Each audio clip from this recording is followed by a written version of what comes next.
അത് ഖൈബർ യുദ്ധത്തിൻ്റെ ഘട്ടമായിരുന്നു. റസൂലുള്ളാഹി സ്വല്ലല്ലാഹു അലൈഹി വസല്ലം തങ്ങളും സഹാബത്തും അവിടെ ടെൻ്റ് ചെയ്തിരിക്കുന്നു, ഭക്ഷണമില്ല.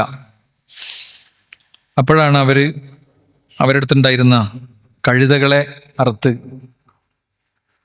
വേവിച്ച് കഴിക്കുന്ന ഒരു സംഗതിക്ക് അവസരമുണ്ടായത്. പ്രവാചകൻ സല്ലല്ലാഹു അലൈഹി വസല്ലം തങ്ങളുടെ അടുത്ത് ഒരാൾ വന്നിട്ട് പറഞ്ഞു, നബിയെ ഉക്കിലത്തിൽ ഹുമുർ, കഴുതകളെ അറുത്ത് തിന്നുന്നുണ്ട് എന്ന് പറഞ്ഞു. നബി മൗനം പാലിച്ചു. കുറച്ച് കഴിഞ്ഞപ്പം വേറെ ആൾ വന്നിട്ട് പറഞ്ഞു, യാ റസൂലല്ലാഹ് ഉഫിനിയത്തുൽ ഹുമർ, കഴുതകളെ മുഴുവൻ അറുത്ത് തിന്ന് അത് ഇല്ലാതാവുകയാണ്. കഴുതകൾ നമ്മുടെ യാത്രാമൃഗമാണ്, യാത്രാവാഹനമാണ്. അതുകൊണ്ട് അത് കൃഷിക്ക് ഉപയോഗിക്കുന്നുണ്ട്. അങ്ങനെ ഒരുപാട് സാമൂഹിക കാര്യങ്ങൾക്ക് നമ്മൾ ഉപയോഗിക്കുന്നതാണെന്നാണ് പറഞ്ഞതിൻ്റെ അർത്ഥം. ഉടനെ റസൂലുള്ളാഹി സ്വല്ലല്ലാഹു അലൈഹി വസല്ലം തങ്ങൾ പറഞ്ഞു, അമറ റസൂലുള്ളാഹി സ്വല്ലല്ലാഹു അലൈഹി വസല്ലം അബൂ തൽഹയോട് പ്രവാചകൻ പറഞ്ഞു, ഇങ്ങനെ പറയാൻ വേണ്ടി പറഞ്ഞു. അപ്പൊ അദ്ദേഹം അത് ഉറക്കെ വിളിച്ചു പറഞ്ഞു, ഇന്നല്ലാഹ വ റസൂലഹു യൻഹനീകും അൻ ലുഹൂമിൽ ഹുമർ, അള്ളാഹുവും റസൂലും നിങ്ങൾക്ക് കഴുതയുടെ മാംസത്തെ നിഷിദ്ധമാക്കിയിരിക്കുന്നു. ഫഇന്നഹാ റിജ്സുൻ ഔ നജിസുൻ, അത് മ്ലേച്ഛതയാണ്, അത് അശുദ്ധിയാണ്, അത് നിങ്ങൾ കഴിച്ചുകൂടാ. ഇത് കേട്ടതും സ്വഹാബത്ത് എന്താ ചെയ്തതെന്നറിയോ? ഫഉക്ഫിഅത്തുൽ ഖുദൂറു ബിമാ ഫീഹി, ഭക്ഷണമുണ്ടായിരുന്ന പാചകപാത്രങ്ങൾ അതോടുകൂടെ അവരങ്ങൾ കമഴ്ത്തി എന്നാണ്. ഈ നിർദ്ദേശം കേട്ടതും പാചകപാത്രങ്ങൾ അവരപ്പടി അങ്ങോട്ട് കമഴ്ത്തി. പൂർണ്ണമായും അവർ വേവിച്ചുണ്ടാക്കിയ ഭക്ഷണം ഒന്ന് തൊട്ട് നമുക്ക് നമ്മൾ പറയില്ലേ, അതുപോലും ഇല്ലാതെ അവരത് അപ്പടി കമഴ്ത്തി എന്നാണ്. ചരിത്രങ്ങളാണ്, ഒരുപാട് പാഠങ്ങളുണ്ട്. ചരിത്രം അധ്യാപകനാണ്, ഗുരുവാണ്. സമയത്തിന്റെ ഉള്ളിൽ നിന്നുകൊണ്ട് പറയാൻ 20 ചരിത്രങ്ങൾ ഞാൻ ഇന്ന് നിങ്ങളുടെ മുന്നിൽ അവതരിപ്പിക്കാൻ വേണ്ടി കൊണ്ടുവന്നിട്ടുണ്ട്. നമ്മുടെ സമയമാകുമ്പോൾ ഇൻഷാ അല്ലാഹ് നമ്മളത് നിർത്തും. ഈ ചരിത്രത്തിൽ നിന്ന് നമുക്ക് കിട്ടുന്ന ഒരു വലിയ പാഠമുണ്ട്. പ്രവാചകനും ഇങ്ങനെ കഴുതന്റെ വിഷയം വന്ന് പറഞ്ഞ ഉടനെ പറയണില്ല, ഒരു വഹി പ്രതീക്ഷിക്കുകയാണ്. ആ വഹി വന്നപ്പോൾ പ്രവാചകൻ അബൂ തൽഹനോട് അത് പ്രഖ്യാപിക്കാൻ വേണ്ടി ആവശ്യപ്പെട്ടു. അബൂ തൽഹ അത് പ്രഖ്യാപിച്ചപ്പോൾ പിന്നെ അതിൽ ഒരു കൺഫ്യൂഷനും ഇല്ല. ഇത്രയും ഭക്ഷണ സാധനം വെറുതെ കളയെ, ഞങ്ങളുടെ വിശന്നിരിക്കല്ലേ, ഇത്രയും അധ്വാനിക്കണം, ഈ സമയം വരെ നിങ്ങൾക്ക് എന്തേലും പണി നിങ്ങൾ നോക്കിയിരുന്നില്ലേ, ഒന്നും ചോദിച്ചില്ല. ആ ഭക്ഷണം പാചകം ചെയ്തത് നമ്മളായിരുന്നെങ്കിൽ എന്ന് ചിന്തിച്ചുകൊണ്ട് ഈ ചരിത്രത്തിന്റെ കൂടെ പോകാൻ നമുക്ക് പറ്റണം. അതായിരുന്നു അവരുടെ അനുസരണം. അതാണ് ഖുർആൻ പറഞ്ഞത്. ഞാനിവിടെ ഓതി വെച്ച വചനം, ഫലാ വറബ്ബിക്, നിന്റെ റബ്ബാണ് സത്യം. ഫലാ വറബ്ബിക് ലാ യുഅ്മിനൂൻ, അവർ ഒരിക്കലും വിശ്വാസികളാവുകയില്ല. ഹത്താ യുഹക്കിമൂക ഫീമാ ശജറ ബൈനഹും, അവർക്കിടയിൽ ഭിന്നതയുള്ളൊരു വിഷയത്തിൽ നിന്നെ വിധികർത്താവാക്കുന്നതുവരെ. അങ്ങനെ വിധികർത്താവാക്കി, അഥവാ അങ്ങനെ ആയത്തിൽ അങ്ങനെ ഉണ്ട്, ഹദീസിൽ അങ്ങനെ ഉണ്ട് എന്ന നിലക്ക് അവരത് സ്വീകരിച്ചു, അത് വേണ്ടെന്ന് വെച്ചു. സുമ്മ ലാ യജിദു ഫീ അൻഫുസിഹിം ഹറജം മിമ്മാ ഖളൈത, പിന്നെ നീ വിധിച്ച വിധിയിൽ, ഖുർആനിന്റെ ആ നിയമത്തിൽ, റസൂലുള്ളാഹിന്റെ ആ കൽപ്പനയിൽ അവർക്ക് യാതൊരു വിഷമം ഉണ്ടാകാൻ പാടില്ല. വയുസല്ലിമു തസ്ലീമ, അതവർ പൂർണ്ണമായി അനുസരിക്കണം. ഇതൊരു അടിസ്ഥാനമാണ്. പ്രവാചകൻ സല്ലല്ലാഹു അലൈഹി വസല്ലം തങ്ങളെ സ്നേഹിക്കുക എന്ന് പറയുന്നത് ഇതാണ്. പ്രവാചക സ്നേഹത്തിന്റെ ആഘോഷങ്ങളിലേക്കും ആവേശങ്ങളിലേക്കും സമൂഹം പോകുന്ന ഒരു ഘട്ടത്തിൽ ഈ ചരിത്ര വായനക്ക്, ഞാൻ കൊണ്ടുവന്ന ചരിത്ര വായനക്ക് വലിയ പ്രാധാന്യമുണ്ട്. അതോടൊപ്പം വ്യക്തി എന്നുള്ള നിലക്ക് ഈ വെള്ളിയാഴ്ച വന്നിവിടെ ഇരുന്ന് കേട്ടു പോകുമ്പോൾ വളരെ കൃത്യമായൊരു വ്യക്തിപരമായ അവലോകനത്തിന് വലിയൊരു സാധ്യതയുണ്ട്. നമ്മുടെ ജീവിതത്തിൽ നമ്മുടെ അള്ളാഹു റസൂലും പറയുന്നതിലേക്ക് ചേർന്ന് നിന്നാൽ ഇല്ല, ചില ആളുകൾ ഇങ്ങനെ അവർക്ക് താടിയൊക്കെ വന്ന് ഭയങ്കര എന്താ പറയാ തല്ലിപ്പൊളിയിട്ട് നടന്ന ഒരാൾ താടിയൊക്കെ വന്ന ആളൊന്ന് ഉഷാറായി വരുമ്പോൾ ചില ആൾക്കാർ ചോദിക്കും, എന്താ പോലും പറ്റിയേ, താടിയൊക്കെ ഇങ്ങനെ വരുന്നുണ്ടല്ലോ, ഇതിപ്പോ എവിടുക്കാ എത്തുക? അതെന്താ സംഭവം എന്നറിയോ? ഇസ്ലാമോഫോബിയ എന്ന് പറഞ്ഞ വലിയൊരു സാധനം ഇവിടെ ഉണ്ട്. താടി നീളുന്ന കാണുമ്പോൾ വല്യമ്മക്കടക്കം പേടി. എന്തിനാ വല്യമ്മ പേടിക്കണു? മുടി കാണുമ്പോൾ അല്ലാത്ത പേടി താടി കാണുമ്പോൾ എന്താ ഉണ്ടാവാൻ കാരണം? എന്റെ തലമുടി കാണുമ്പോൾ അല്ലാത്ത പ്രശ്നം താടി കാണുമ്പോൾ ഉണ്ടാകാൻ ഒരു കാരണമുണ്ട്. ആ കാരണം നമ്മൾ കൂടി ഇസ്ലാമോഫോബിക്കായി മാറുന്നു എന്നുള്ളതാണ്. വളരെ കൃത്യമായി ആ താടിയെ എയിം ചെയ്തുകൊണ്ട് അതിനൊരു സിംബോളിക് ആക്കിക്കൊണ്ട്, അങ്ങനെയാണ് ഇന്നത്തെ പരസ്യങ്ങളുടെ ഏറ്റവും വലിയ തന്ത്രം എന്താ? എന്തിനും എംബ്ലം ഉണ്ടാവും. നിങ്ങൾ കണ്ടിട്ടില്ലേ? എംബ്ലം ഉണ്ടാകും. മനുഷ്യന്റെ ബയോളജി അനുസരിച്ച്, തലച്ചോറനുസരിച്ച് അതവിടെ സ്റ്റിക്ക് ചെയ്ത് വെക്കാൻ ഭയങ്കര സുഖ. ഞാനിവിടുന്ന് ചില പേരുകൾ പറഞ്ഞ നിങ്ങൾ കാണുന്നത് ചില എംബ്ലങ്ങളാണ്. മലയാള മനോരമ എന്ന് ഞാൻ പറഞ്ഞു കഴിഞ്ഞാൽ നിങ്ങൾ എൻ്റെ എംബ്ലാണ് കാണുന്നത്, അല്ലേ? നിങ്ങൾ എംബ്ലാ കാണുന്നത്, അല്ല നിങ്ങൾ അതിന്റെ ഓഫീസല്ല കാണുന്നത്, അതിന്റെ മാനേജറല്ല കാണുന്നത്. ഞാൻ ഇവിടുന്ന് നൈക്ക് എന്ന് പറഞ്ഞാല് സ്പോർട്സ് രംഗത്തുള്ള ആളുകൾ കൃത്യമായിട്ട് ഇത് കാണുന്നുണ്ട്, വളരെ കൃത്യമായിട്ട് കാണുന്നുണ്ട്. അപ്പൊ ഞാൻ പറയുന്നത് ഓരോന്നിനും ഓരോ സിമ്പലുമാണ്. ഇതൊരു QR കോഡാണ്. ഇങ്ങോട്ട് വെച്ചെടുത്തു കഴിഞ്ഞാൽ പിന്നെ കാണുന്നത് സിറിയയിലെയും യമനിലെയും തുടങ്ങി ഏതെങ്കിലുമൊക്കെ പ്രാകൃത സമൂഹങ്ങളിലെ ഇസ്ലാമിക സമൂഹത്തിലെ ഒരു മഹാപണ്ഡിതന്റെ പോലും, നിങ്ങൾ എന്നെ ശരിക്ക് കേൾക്കുക, ലോകമറിഞ്ഞ ഏതെങ്കിലും ഒരു പണ്ഡിതന്റെ പിന്തുണയില്ലാത്ത ഇവിടുത്തെ തീവ്രവാദ ഗ്രൂപ്പുകൾ, ഇവിടുത്തെ ഏത് തീവ്രവാദ ഗ്രൂപ്പ് നിങ്ങൾ എടുത്തോ, ആ തീവ്രവാദ ഗ്രൂപ്പുകൾ പ്രത്യക്ഷപ്പെടും മുമ്പ് ഇസ്ലാമിക സമൂഹത്തിലെ ഏതെങ്കിലും ഒരു നിശ്ചിത കാലം സ്വാധീനിച്ച ഒരു വ്യക്തി അതിലില്ല. വേറൊരു ടോപ്പിക്കാണ്, നമുക്കത് വിശദമായി തന്നെ പഠിക്കണം, വിശദമായി തന്നെ പറയണം അവസരം കിട്ടുമ്പോൾ. ഞാൻ പറയുന്നത്, ഒരാൾ ഖുറാനോടും സുന്നത്തിനോടും ചേർന്ന് വന്നാൽ എന്താ സംഭവിക്കുള്ളൂ അറിയോ? അയാൾ ഈ സമൂഹത്തിന് ഏറ്റവും ഉപകാരപ്പെടുന്ന ഒരു വ്യക്തിയായിട്ട് മാറും. അയാളുടെ നാവ് ശരിക്കും ഖുറാൻ നിയന്ത്രിക്കും, ഹദീസ് നിയന്ത്രിക്കും. അയാളുടെ കണ്ണ്, അയാളുടെ കാത്, അയാളുടെ ചിന്ത, അയാളുടെ സർവം അതിശക്തമായി നിയന്ത്രിക്കും. മനസ്സിലായില്ലേ? അതിശക്തമായി നിയന്ത്രിക്കും. ഒരാൾക്കും ദ്രോഹം ഉണ്ടാക്കണം ഒന്നും ഉണ്ടാവില്ല. അപ്പൊ ഞാൻ പറയുന്നത്, നമ്മളൊക്കെ ആലോചിക്കണം, അവര് പാചകം ചെയ്തുണ്ടാക്കിയ ഫുഡ് അവർക്ക് തട്ടാനുള്ള പ്രേരണ എന്തായിരുന്നു എന്നറിയോ? ഒറ്റ കാരണമുള്ളൂ. റസൂലുള്ളാഹി സ്വല്ലല്ലാഹു അലൈഹി വസല്ലം തങ്ങൾ പഠിപ്പിച്ചിട്ടുണ്ട്, ഊതീതുൽ ഖുർആന വമിസ്ലഹു മഅഹു, എനിക്ക് ഖുർആൻ നൽകപ്പെട്ടിട്ടുണ്ട്, അതോടൊപ്പം അതേപോലത്തെ വേറൊന്നും നൽകപ്പെട്ടിട്ടുണ്ട്. ഖുർആൻ വളരെ കറക്റ്റാണ്, നമുക്കറിയും. അതിൽ 6000 ചില്ലാനം വചനങ്ങൾ. അതിന്റെ കൂടെ അവതരിപ്പിക്കപ്പെട്ടത് എന്താണ്? അതിന്റെ കൂടെ അവതരിപ്പിക്കപ്പെട്ടത് റസൂലുള്ളാഹി സ്വല്ലല്ലാഹു അലൈഹി വസല്ലം തങ്ങൾക്ക് കിട്ടിയ വഹ്യുകളാണ്. അത് ഖുർആൻ തന്നെയും പറഞ്ഞു. എന്താണ്? കിതാബുൻ അൻസൽനാഹു ഇലൈക്, നിനക്ക് നാം അവതരിപ്പിച്ച ഗ്രന്ഥം, ലിതുബയ്യിന ലിന്നാസി മാ നുസ്സില ഇലൈഹിം. മറ്റൊരു വചനം, ലിതുബയ്യിന ലിന്നാസി മാ നുസ്സില ഇലൈഹിം, നിനക്ക് അവതരിപ്പിക്കപ്പെട്ട ഗ്രന്ഥം നീ ജനങ്ങൾക്ക് വിശദീകരിക്കാൻ വേണ്ടിയാണ് നാം അത് കൊണ്ടുവന്നത്. അപ്പോ ഖുർആൻ വഹയായിട്ട് ജിബ്രീൽ കൊണ്ടുവന്നു കൊടുത്തതാണ്. അതിന്റെ വിശദീകരണമായിട്ടുള്ള കാര്യങ്ങളോ അതും വഹയായിട്ട് കൊണ്ടുവന്നതാണ്. കാന ജിബ്രീൽ യൻസിലു അലൈഹി ബിസ്സുന്ന കമാ യൻസിലു അലൈഹി ബിൽ ഖുർആൻ. ഖുർആനും കൊണ്ട് ജിബ്രീൽ വരുന്നത് പോലെ ഹദീസും കൊണ്ട് ജിബ്രീൽ വരാറുണ്ടായിരുന്നു എന്നാണ്. നമ്മുടെ സമൂഹത്തിൽ ഹദീസിനെതിരെയുള്ള വലിയ ക്യാമ്പയിനുകൾ നടന്നിട്ടുണ്ട്. നവോത്ഥാനത്തിന്റെ മേൽക്കുപ്പായങ്ങൾ ചാർത്തിക്കൊടുത്ത് തിരോധാനത്തിന്റെ പേരിൽ പുണ്യവൽക്കരിക്കപ്പെടുന്ന വ്യക്തികൾ തിരോധാനത്തെ 100% നിരാകരിക്കുന്നു. ഒരു വ്യക്തിയെയും അയാളുടെ ആശയത്തെ ഇല്ലാതാക്കേണ്ടത് അയാൾ ഇല്ലാതാക്കിയിട്ടല്ല, അല്ലെ? ഇസ്ലാമിക രാഷ്ട്രമാണെങ്കിൽ ആ വ്യക്തികളെ കണ്ടെത്തിയിട്ടുണ്ടാകും, അവർക്കെതിരിൽ നടപടി എടുത്തിട്ടുണ്ടാവും. ഞാൻ പറയുന്നത്, വ്യക്തികളുടെ പേര് മിമ്പറിൽ പരാമർശിക്കുന്നത് ഇഷ്ടമല്ലാത്തതുകൊണ്ടും വിഷയങ്ങൾക്ക് മനസ്സിലാക്കാനും വേണ്ടി പറയാണ്. വളരെ വാചാലമായി പ്രസംഗിച്ചവരും നന്നായി എഴുതിയവരും തൊട്ട് ഹദീസിനെതിരിൽ വലിയ അറ്റാക്ക് നടന്നിട്ടുണ്ട്. ഓറിയന്റലിസ്റ്റുകളുടെ വലിയ ക്യാമ്പയിനുകൾ ലോകത്ത് നടന്നതിന്റെ തുടർച്ചയാണത്. വളരെ കൃത്യമാണ്. ഓറിയന്റലിസ്റ്റുകൾ ഉണ്ടാക്കുന്നു, ഇസ്ലാം വിമർശനം മനസ്സിൽ വെക്കുന്ന ക്രിസംഗി മോഡൽ വ്യക്തികൾ ലോകത്തെമ്പാടുണ്ട്. അവരത് ഫണ്ടിറക്കി അത് സമൂഹത്തിലേക്ക് എത്തിക്കുന്നു. അത് പിന്നെ ഫാസിസ്റ്റ് ചേരികൾ ഏറ്റെടുക്കുന്നു. അങ്ങനെ ഒരു സൈക്കിൾ അതിനുണ്ട്. മനസ്സിലായില്ലേ? ആ ഒരു സൈക്കിൾ അതിനുണ്ട്. ആ സൈക്കിളിൽ നമ്മൾ ആരെങ്കിലും അകപ്പെട്ടു പോയിട്ടുണ്ടെങ്കിൽ ഞാൻ പറയുന്ന ചരിത്ര പാഠങ്ങൾ നിങ്ങൾ ശരിക്കും ഉൾക്കൊള്ളണം. അത് നമ്മൾ പഠിക്കണം. പ്രവാചകന്റെ സ്വഹാബത്തിനെ സംബന്ധിച്ചിടത്തോളം അവരെ സംബന്ധിച്ചിടത്തോളം എളുപ്പമായിരുന്നു. റസൂലുള്ള പറഞ്ഞു, അവരനുസരിച്ചിരുന്നു. കാരണം റസൂലുള്ള പറയുന്നത് പ്രവാചകൻ ദീനായിട്ട് പറയുന്ന കാര്യങ്ങൾ അത് വഹയാണ്. ദുന്യാവ് പറഞ്ഞപ്പോഴോ പ്രവാചകൻ അവരോട് പറഞ്ഞു, നമ്മളിപ്പോ ഈത്തപ്പന മരങ്ങളിൽ അതിന്റെ പൂവും ഇതൊക്കെ ഇങ്ങനെ കൂടുതൽ ഉണ്ടാവാൻ വേണ്ടിയിട്ട് ചെയ്യുന്ന ചില പ്രക്രിയകളുണ്ടല്ലോ, വേടൻ ഓർമ്മ വരുന്നില്ല, അത് നമ്മൾ ചെയ്യണോ എന്ന് ചോദിച്ചു. അപ്പൊ ഉടനെ മരത്തിന്റെ മേലെന്ന് ചോദിച്ചു, നബിയെ നിങ്ങൾ ദീന് പറഞ്ഞതാണെങ്കിൽ ഞങ്ങൾ ഇറങ്ങിക്കോളാം, ഇത് ദുന്യാവാണെങ്കിൽ ഇതെന്ത് ചെയ്യണം, ഞങ്ങൾക്ക് ചെയ്യണം. റസൂലുള്ള പറഞ്ഞു, നിങ്ങൾക്കാണ് കൃഷിനെ കുറിച്ച് കൂടുതൽ അറിയാം, നിങ്ങൾ ചെയ്തോളി എന്ന് പറഞ്ഞു. മനസ്സിലായില്ലേ? അപ്പൊ അത്രേ ഉള്ളൂ. ബദറിൽ അവർ ടെൻഡ് ചെയ്തപ്പോ നബിയോട് ചോദിച്ചത്, വഹയാണോ നബിയെ? വഹയാണെങ്കിൽ നമുക്ക് ഇവിടെ തന്നെ നിന്നാൽ മതി, ഞങ്ങൾക്ക് കൂടുതൽ അഭിപ്രായമൊന്നുമില്ല. പക്ഷെ വഹയ അല്ലെങ്കിൽ ഇവിടെ എല്ലാം നിൽക്കാൻ നല്ലത്. അവർക്ക് യുദ്ധം പരിചയമുണ്ട്. അവർ പറഞ്ഞതനുസരിച്ച് റസൂലുള്ളാഹി സ്വല്ലല്ലാഹു അലൈഹി വസല്ലം മാറി. അപ്പോ പ്രവാചകന്റെ വചനം വന്നാൽ പിന്നെ നമ്മുടെ സ്റ്റാൻഡ് എന്താ? ലാ യുമിനു അഹദുക്കും ഹത്താ യകൂന ഹവാഉ തബഅൻ ലിമാ ജിഅതു ബിഹി. വല്ലാത്തൊരു ഹദീസാണത്. ലാ യുമിനു അഹദുക്കും, നിങ്ങളിൽ ഒരാളുടെയും വിശ്വാസത്തിന് പൂർണ്ണത കിട്ടുകയില്ല. ഹത്താ യകൂന ഹവാഉ, അവന്റെ ഇച്ഛ ആയിത്തീരണം. തബഅൻ ലിമാ ജിഅതു ബിഹി, ഞാൻ കൊണ്ടുവന്ന സന്ദേശങ്ങൾക്ക് അനുസൃതമാകണം. നമ്മുടെ ഇഷ്ടം പ്രവാചകന്റെ വചനങ്ങൾക്ക് വിരുദ്ധാണെങ്കിൽ നമ്മുടെ ഇഷ്ടങ്ങളെ നമ്മൾ ഉപേക്ഷിക്കണം. എന്നിട്ട് റസൂലുള്ളാഹി സ്വല്ലല്ലാഹു അലൈഹി വസല്ലം പറഞ്ഞു കൊടുത്തേക്ക് എത്തണം. അതാണ് അഷ്ഹദു അന്ന മുഹമ്മദ റസൂലുള്ളാഹ്.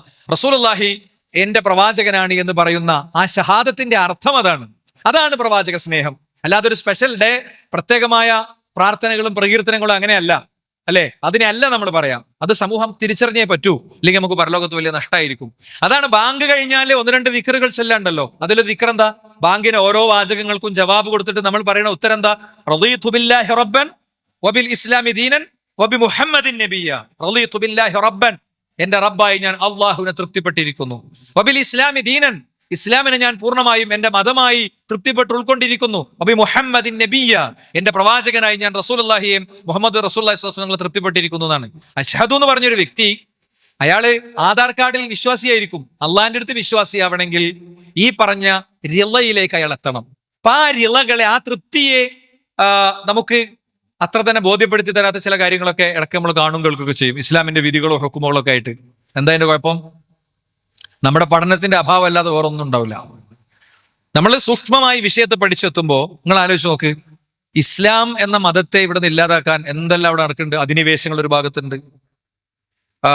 ലോകത്ത് 10,000-കണക്കിന് റിസോഴ്സ് കേന്ദ്രങ്ങളുണ്ട്. ഇതിനു വേണ്ടി മാത്രമുള്ള റിസോഴ്സ് പേഴ്സൺസ് ഉണ്ട്. ലോകത്തെ ഏറ്റവും വലിയ എല്ലാ മീഡിയ അജണ്ടകളിലും ഈ ഇസ്ലാം എന്ന മതത്തിന്റെ ഉന്മൂലനമുണ്ട്. കാരണം അവരേറിയപ്പെടുന്ന കണ്ടന്റ് ലോകത്തെ ഒന്നുമില്ല. അപ്പൊ ഭയങ്കര സിമ്പിൾ അല്ലേ? നിങ്ങൾ ChatGPT-യിൽ ഒരു ജസ്റ്റ് ഒരു പ്രോംപ്റ്റ് ഇട്ട് കൊടുത്താൽ മതി. എന്താ പ്രോംപ്റ്റ്? ഇന്ന ചാനലിന്റെ കഴിഞ്ഞ ഒരു മാസത്തെ കോണ്ടന്റ് എത്രത്തോളം എന്തൊക്കെയായിരുന്നു വെച്ച് കഴിഞ്ഞാൽ അവർ പറഞ്ഞുതരും. ആന്റി ഇസ്ലാം കോണ്ടന്റ് ആണ് കംപ്ലീറ്റ് ബ്രോഡ്കാസ്റ്റ് ചെയ്യുന്നത്. ഇതൊക്കെ ഉണ്ടായിട്ടും ഇസ്ലാം ഇവിടെ പിടിച്ചു നിൽക്കുന്നതിന്റെ കാര്യം എന്താ? അതിന്റെ ബേസ്മെന്റ് അത്ര സ്ട്രോങ് ആണെന്നുള്ളത് തന്നെയാണ്. ഉയർത്തപ്പെട്ട മുഴുവൻ വിമർശനങ്ങളും, ഉയർത്തപ്പെട്ട മുഴുവൻ ആക്ഷേപങ്ങളും, അതിനൊക്കെ മറുപടികളുണ്ട്. ഒന്നുമില്ല മറുപടി ഇല്ലാത്തത്. റസൂലുള്ളാഹി സ്വല്ലല്ലാഹു അലൈഹി വസല്ലം നിങ്ങൾ കല്യാണം കഴിച്ചു, കുറെ കല്യാണം കഴിച്ചു അല്ലെ? ഭയങ്കര ക്യാമ്പയിനാണ് ഇന്നത്തെ. ഇപ്പൊ മലയാളത്തിലെ ഏറ്റവും വലിയ ക്യാമ്പയിനുകളിൽ ഒന്നതാണ്. മലയാളത്തിലെ ഏറ്റവും വലിയ ക്യാമ്പയിനുകളിൽ ഒന്നതാണ്. പ്രവാചകൻ സ്വല്ലല്ലാഹു അലൈഹി വസല്ലം തങ്ങളുടെ വിവാഹങ്ങൾ ഓരോന്നെടുത്ത് പരിശോധിച്ചാൽ മതി, വിഷയം തീരും. എന്തിനാ കല്യാണം കഴിക്കണേ? ഇവിടെ ഉയർത്തപ്പെടുന്ന വിമർശനത്തിലെ കല്യാണം കഴിക്കൽ എന്താ? നബി ഒരു ലൈംഗിക ദാഹിയായിരുന്നു. അങ്ങനെയാണെങ്കിൽ ആദ്യം കല്യാണം കഴിച്ച ആൾക്ക് പ്രവാചകനേക്കാൾ എത്രയോ പ്രായമുണ്ട്. പിന്നെ കല്യാണം കഴിച്ച ആൾക്കോ അതിലേറെ പ്രായമുണ്ട്. 60-കാരിയായ ഉമ്മു സലമ ബീവിയെ പ്രവാചകൻ ജീവിതത്തിലേക്ക് എടുക്കുകയാണ്. നീണ്ട കാലങ്ങൾക്ക് ശേഷം, ഭർത്താവിനെ നഷ്ടപ്പെട്ടതിന് ശേഷം ഉമ്മു സലമയും ഭർത്താവും തമ്മിൽ കണ്ടുമുട്ടുന്നത് അബൂ സലമയുടെ മരണമുഖത്താണ്. മരണമുഖത്ത് കരഞ്ഞിരിക്കുന്ന ഒരു വിധവയുടെ അരികിൽ പോയി പ്രവാചകൻ അവരോട് പറയാൻ വേണ്ടി പറയാണ്, ഇന്നാ ലില്ലാഹി വ ഇന്നാ ഇലൈഹി റാജിഊൻ എന്ന് പറയൂ. ശരി പറഞ്ഞു. അല്ലാഹുമ്മ അജ്ർലി ഫീ മുസീബത്തി വഖ്ലുഫ് ലി ഖൈറൻ മിൻഹാ എന്ന് പറയൂ. നമ്മളെ ഫോൺ പോയാലും, നമ്മളെ വണ്ടി ഇടിച്ചാലും, നമ്മളെ കുട്ടി മരിച്ചാലും, നമ്മളെ കട കത്തിയാലും, നമ്മളെ വീട്ടിൽ വെള്ളം കയറിയാലും ഒക്കെ ചെല്ലാനുള്ള ദിക്റാണത്. അല്ലാഹുമ്മ അജ്ർലി ഫീ മുസീബത്തി, എന്റെ ദുരിതത്തിന് എനിക്ക് നീ കൂലി തരണം. വഖ്ലുഫ് ലി ഖൈറൻ മിൻഹാ, അതിലേറെ ഖൈറായത് എനിക്ക് നീ തരണം. എന്നിട്ട് ഉമ്മു സലമ ബീവി പറയുന്നുണ്ട്, അബൂ സലമ എന്ന് പറയുന്ന വലിയ മനുഷ്യനെക്കാളും നല്ലൊരാളെ, ഈ കിളവിയായ പല്ലുകൊഴിഞ്ഞ് മോണ കാട്ടിച്ചിരിക്കുന്ന അവസ്ഥയിലേക്ക് എത്തിയ ഉമ്മു സലമക്ക് ഇനി കിട്ടേ എന്നവര് അത്ഭുതം കൂറി അവരുടെ ആത്മ സംഭാഷണങ്ങളിൽ വരുന്നുണ്ട്. പക്ഷേ ഉമ്മു സലമന്റെ ബെഡ്റൂമിലെ പുതുമാരനായി പിന്നെ വന്നതാരാ? മുഹമ്മദുർ റസൂലുള്ളാഹി സ്വല്ലല്ലാഹു അലൈഹി വസല്ലം. അങ്ങനെയാണ് ഉമ്മു സലമനെ പ്രവാചകൻ എടുക്കുന്നത്. ഓരോരുത്തരും എങ്ങനെയാണ്. അപ്പൊ നമ്മൾ വിഷയങ്ങൾ പഠിച്ചു പോകുമ്പോൾ പ്രശ്നം ഉണ്ടാവില്ല. അതുകൊണ്ട് സഹോദരന്മാരെ, ഞാൻ പറയുന്നത് ഇത് വഹയാണ്. ഈ വഹയുകൾ സ്വഹാബത്ത് അത്രയും മനോഹരമായി സ്വീകരിക്കുകയാണ് ചെയ്തത്. ഇനി മദ്യനിരോധനത്തിന്റെ ഒരു രംഗമുണ്ട്, കേട്ടോക്ക് നിങ്ങൾ. മദ്യം ഇസ്ലാമിനെ എങ്ങനെ നിരോധിച്ചത്? രാവും പകലും മുഴുവൻ കുടിച്ചു മറിഞ്ഞിരുന്ന ഒരു ജനത, ഞാൻ മരിച്ചാൽ എന്നെ ഈത്തപ്പന വള്ളികൾക്ക് താഴെ കുഴിച്ചു മൂടണമെന്ന് വസിയത്ത് എഴുതി വെച്ച കാരണവന്മാരുള്ള ഒരു സമൂഹം. അവരിങ്ങനെ ഓരോരോ ഘട്ടങ്ങളിലൂടെ, അതിന്റെ ഘട്ടങ്ങളിലേക്ക് ഞാൻ പോണില്ല, നമ്മുടെ വിഷയത്തിന്റെ പൂർണ്ണതയിലേക്ക് ഒന്നും പോകാൻ കഴിയില്ല എന്നുള്ളതുകൊണ്ട്. പക്ഷെ അവസാനത്തെ ആയത്തിറങ്ങി. എന്താ അവസാനത്തെ ആയത്തിന്റെ ചുരുക്കം? ഫഹൽ അൻതും മുൻതഹൂൻ, മനുഷ്യന്മാരെ നിങ്ങൾക്ക് നിർത്താനായില്ലേ എന്ന ചോദ്യം. ഈ ആയത്തിറങ്ങിയപ്പോ മദീനയിൽ ഒരുപാട് സംഭവ വികാസങ്ങൾ ഉണ്ടായി. അവിടെ ചെത്തു തൊഴിലാളികളുടെ സമരം ഉണ്ടായില്ല. മദ്യമുതലാളിമാരുടെ കൈക്കൂലി കൊടുക്കലും പിന്നെ സീക്രട്ട് ക്യാമറകളും ഉണ്ടായില്ല. അവിടെ ഭരിക്കണ മുന്നണിയിൽ നിന്ന് തന്നെ പ്രശ്നം ഉണ്ടായില്ല. പ്രതിപക്ഷത്ത് നിന്ന് തന്നെ സംസാരം ഉണ്ടായില്ല. ഫഹൽ അൻതും മുൻതഹൂൻ, നിങ്ങൾ ഇതിൽ നിന്ന് വിരമിക്കുന്നില്ലേ എന്നുള്ള ഒറ്റ ചോദ്യം വന്നപ്പോ അവിടെ ഉണ്ടായിരുന്ന ഒരു രംഗം പറയാണ്. അനസ് ബിൻ മാലിക് പറയാണ്, മാ കാന ലനാ ഖംറുൻ ഗൈറു ഫളീഖികും ഹാദല്ലദീ തുസമ്മുനഹു അൽ ഫളീഖ. ഫളീഖ എന്ന് പേര് വെച്ച ഒരു പ്രത്യേക മദ്യം മാത്രമാണ് അവിടെ ഉണ്ടായിരുന്നത്, ആ സമയത്ത് ഉണ്ടായിരുന്നത്. എന്നാല് റസൂലുള്ളാഹി സ്വല്ലല്ലാഹു അലൈഹി വസല്ലം നിങ്ങളുടെ ക്യാമ്പയിനിൽ നിങ്ങൾ എന്ത് ചെയ്യരുത്?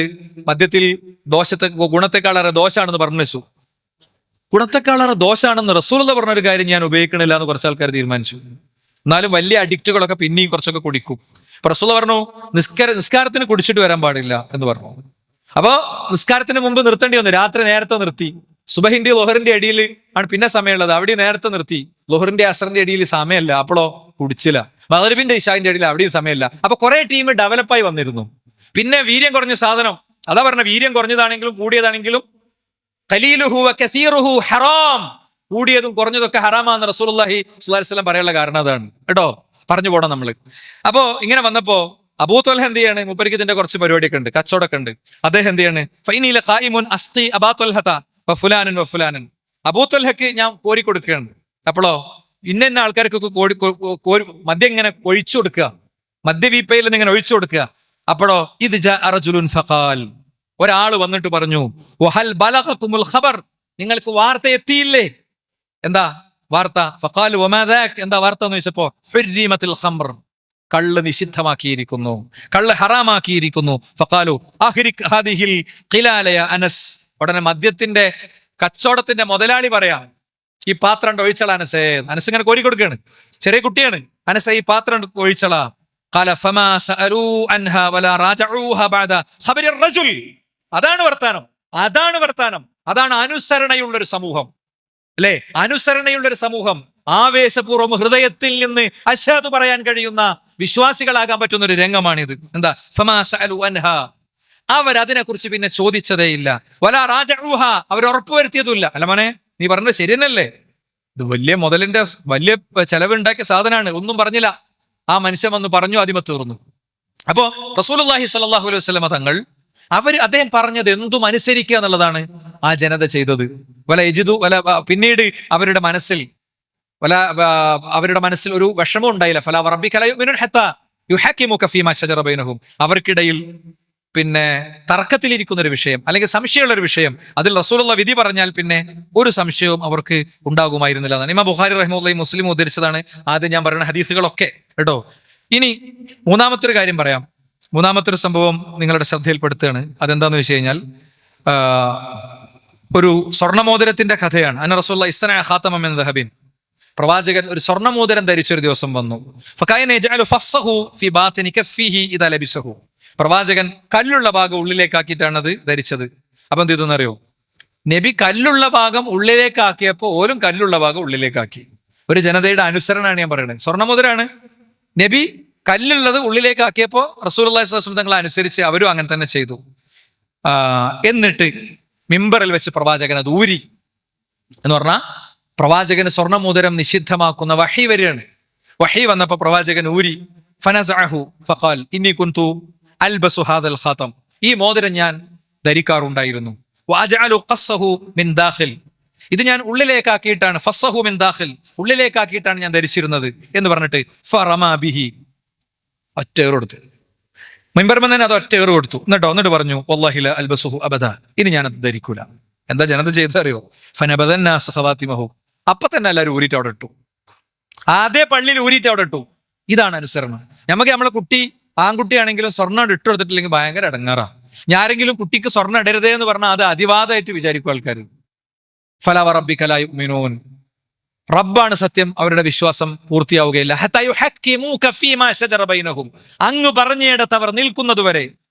എന്നിട്ടോ അവരുടെ മനസ്സിൽ അവർക്ക് സുമ്മ ലാ യജിദു ഫീ അൻഫുസിഹിം ഹറജൻ മിമ്മാ ഖളൈത, നിങ്ങൾ വിധിച്ചൊരു വിധിയിൽ അവർക്ക് യാതൊരു പ്രയാസവും പിന്നെ ഉണ്ടാകാൻ പാടില്ല. എങ്ങനെ ഇപ്പൊ ഇളയമ കൊണ്ടുവന്നതല്ലേ മൂത്തമ്മ അതാണ് വിശ്വാസം എന്ന് പറയുന്നത്. കണ്ണിൽ കണ്ടത് അങ്ങനെ തന്നെ ഇങ്ങനെ വിശ്വസിച്ച്, എന്താ കടലിലൂടെ അങ്ങനെ പോയപ്പോ ഉപ്പ് ജലവും ശുദ്ധജലവും ചേരാത്തൊരു സാധനം കപ്പലിൽ നിന്ന് ഇങ്ങനെ കണ്ടു, അതിന്റെ വീഡിയോ കണ്ടു. അതിന് കുറച്ച് വെള്ളം എടുത്തിട്ട് അത് മിക്സ് ചെയ്ത് നോക്കിയപ്പോ മിക്സ് ആകണില്ല, രണ്ടും രണ്ടായിട്ട് നിൽക്കുക. കടലിൽ മാത്രമല്ല അത് ലാബ് കൊണ്ടുവന്നാൽ അങ്ങനെ തന്നെ നിൽക്കുക. അതിനെക്കുറിച്ച് ഖുർആൻ പറഞ്ഞിരിക്കുന്നു. അൽഹംദുലില്ലാ, ഓക്കെ. അതല്ല വിശ്വാസം എന്ന് പറയുന്നത്. അതല്ല വിശ്വാസം എന്ന് പറയുന്നത്. ഗൈബിയായ ചില കാര്യങ്ങൾ ഉണ്ടാകും, അത് പടച്ചോനും പടച്ചോന്റെ പ്രവാചകനും പറഞ്ഞാൽ വിശ്വസിക്കാൻ പറ്റണം. അത് നമ്മളെ തലച്ചോറിന്റെ ഉള്ളിൽ കൊള്ളണില്ലെങ്കിലും. നമ്മളെ ബുദ്ധി എന്ന് പറയുന്നത് പഠിക്കണ കാലത്ത് 210 കിട്ടാതെ തോറ്റ ബുദ്ധി SLCക്ക് അല്ലേ? ആ ബുദ്ധിയും വെച്ചിട്ട് ഖുറാനിനെയും ഹദീസിനെയും വിലയിരുത്തുന്നതിൽ പ്രശ്നങ്ങളുണ്ട്. ഖുറാനിനെയും എന്ന കാര്യം എന്താ, അങ്ങനെ വിലയിരുത്തി പലതും പിന്നീട് വലിയ തോതിൽ മാറിയിട്ടുണ്ട്, തിരുത്തിയിട്ടുണ്ട്. സയൻസ് ഫാക്ടുകളാണെങ്കിലും പിന്നെ എന്താണെങ്കിലും ഇഷ്ടംപോലെ കാര്യങ്ങൾ നമുക്കതിൽ പറയാൻ പറ്റും. നോക്കൂ നിങ്ങൾ, ഇനി മറ്റൊരു കാര്യം പറയാം.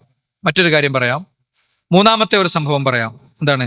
റസൂലുള്ളാഹി സ്വല്ലല്ലാഹു അലൈഹി വസല്ലം തങ്ങള് സമൂദ് ഗോത്രത്തിന്റെ വെള്ളത്തിൽ നിന്ന്, കിണറിൽ നിന്ന് വെള്ളം എടുക്കുന്ന ഒരു വിഷയം അവരോട് പറയാം. മരുഭൂമിയാണല്ലോ, അപ്പോ സമൂദിനെ ശിക്ഷിക്കപ്പെട്ട മണ്ണാണ്. ഒരു ജനതയ്ക്ക് മേൽ അള്ളാഹുവിന്റെ ശിക്ഷ ഇറങ്ങിയ ഒരു സ്ഥലത്ത് അവിടുന്ന് വേഗം പോകാൻ റസൂലുള്ളാഹി പറയാം. അവിടുന്ന് വേഗം പോകാൻ പറയും. അവിടെയുള്ള കാര്യങ്ങൾ ഉപയോഗിക്കരുതെന്ന് പറയും കേട്ടോ. അപ്പൊ ആ കിണറ്റിൽ നിന്ന് വെള്ളം എടുത്തപ്പോ അള്ളാഹുവിന്റെ റസൂൽ സ്വല്ലല്ലാഹു അലൈഹി വസല്ലം പറഞ്ഞു, സ്വാലിഹ് നബി ഒട്ടകത്തിന് വെള്ളം കൊടുത്ത കിണറ്റിന്നല്ലാതെ എവിടുന്ന് നിങ്ങൾ എടുക്കണ്ട എന്ന് പറയണം. فأمرهم رسول الله صلى الله عليه وسلم أن يحرقوه ما استقوا ويغلفوا الإبل العجين وأمرهم أن يستاقوا من البئر التي كانت تردها النافلة. വെള്ളം എടുത്തിട്ട് മാവ് കുഴച്ചു കഴിഞ്ഞിരുന്നു. നബി പറഞ്ഞു, ആ മാവ് നിങ്ങൾ ഉപയോഗിക്കണ്ട, അത് ഒട്ടകത്തിന് കൊടുക്കും. അവരപ്പടി അതനുസരിച്ചു. അവിടെ വേറെ ഒന്നുമില്ല. നമുക്കൊക്കെ കുറെ പ്രായോഗിക ചിന്തകളാണ് ഇവിടെയൊക്കെ വരിക. അവിടെയൊക്കെ നമ്മുടെ ഓർക്കേണ്ട ഹദീസ് എന്താ? അവിടെയൊക്കെ നമ്മൾ ഓർക്കേണ്ട ഹദീസ് ലാ യുമിനു അഹദുക്കും ഹത്താ യകൂന ഹവാഉ തബഅൻ ലിമാ ജിഅതു ബിഹി.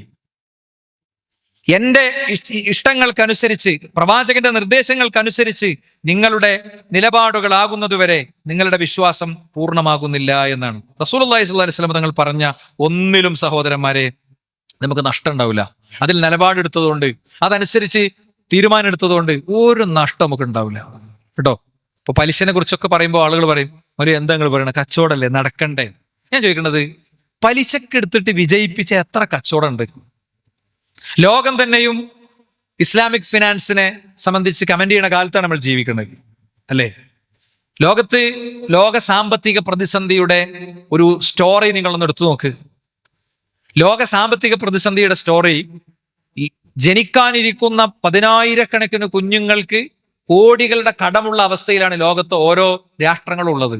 നേരെ തിരിച്ച് ഇസ്ലാമിക് ഫിനാൻസ് കൃത്യമായി കീപ്പിയുടെ രാഷ്ട്രങ്ങളുടെ സ്ഥിതി ഒന്ന് എടുത്തു നോക്കും നിങ്ങൾ. അവര് പിന്നെയും പുരോഗതിക്ക് പോവാണ്. അപ്പോ നമ്മൾ അതിൽ നിന്നൊക്കെ നമുക്ക് വലിയ പാഠങ്ങളുണ്ട്, അല്ലേ? പണ്ട് എൻ്റെ ഒരു കുട്ടി, ക്ലാസ് മുറിയിൽ ഒരു കുട്ടി ഒരു കവിത എഴുതി, ഒരു കൊച്ചു കവിത. അത് അവൾക്ക് എവിടുന്നെങ്കിലും കിട്ടിയതാണോ, ഇനി അവൾ തന്നെ എഴുതിയതാണോ എന്ന് ചോദിച്ചാൽ എനിക്ക് അത്ര വ്യക്തമല്ല. എന്താണ്? ലോൺ എടുത്തു, വീട് വെച്ചു, വീട് വിറ്റു, ലോൺ അടച്ചു. ഇത്ര സിമ്പിളാ.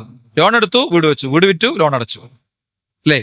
നിങ്ങൾ ഏതെടുത്തു കഴിഞ്ഞോ, ഇസ്ലാമികമായ ഏത് സ്റ്റാൻഡ് എടുത്തു കഴിഞ്ഞോ, ആ സ്റ്റാൻഡുകൾക്കൊക്കെ കൃത്യമായും ലോകം അത് സ്വീകരിക്കുന്ന ഒരു സാഹചര്യം യഥാർത്ഥത്തിൽ ഉണ്ട്. അതുകൊണ്ട് ഒരു ഇൻഫീരിയോറിറ്റി ഇല്ലാതെ, ഒരു അപകർഷബോധം ഇല്ലാതെ പ്രവാചകൻ സല്ലല്ലാഹു അലൈഹി വസല്ലം പഠിപ്പിച്ച നിയമങ്ങളിലേക്കും തത്വങ്ങളിലേക്കും വരുന്നതിൽ ഒരു ഭയവും നമുക്കില്ല. എൻ്റെ വളരെ അടുത്തൊരു സുഹൃത്തിന്റെ വേഷത്തെ ഒരാൾ വളരെ മോശമാക്കി കളിയാക്കി. അപ്പൊ അയാള് പറഞ്ഞു, ഈ ആകാശവും ഭൂമിയും ഒക്കെ ഡിസൈൻ ചെയ്ത പടച്ചോനാണ് എൻ്റെ വസ്ത്രത്തിന്റെ ഡിസൈനർ. നിങ്ങളുടെ വസ്ത്രത്തിന്റെ ഡിസൈനറോ നിങ്ങളെ പോലത്തെ ഒരു മനുഷ്യനാണ്. അയാൾ ഇനി അടുത്ത ദിവസം വേറൊരു സാധനമായിരിക്കും ഡിസൈൻ ചെയ്യുക. അത് നിങ്ങൾ ധരിക്കേണ്ടി വരും. എനിക്കൊരു സ്റ്റാറ്റിക് ആയിട്ടുള്ള ഒരു ഡ്രസ് കോഡ് ഉണ്ട്, സ്ഥിരമായിട്ടുള്ള ഒരു ഡ്രസ് കോഡ് ഉണ്ട്, ഇല്ലേ? ഒരു ഇൻഫീരിയോറിറ്റിന്റെ ആവശ്യമല്ല.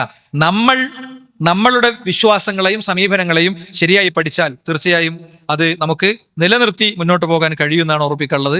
അല്ലാഹു സുബ്ഹാനഹു വ തആല നമ്മിൽ നിന്ന് സ്വീകരിക്കുമാറാകട്ടെ.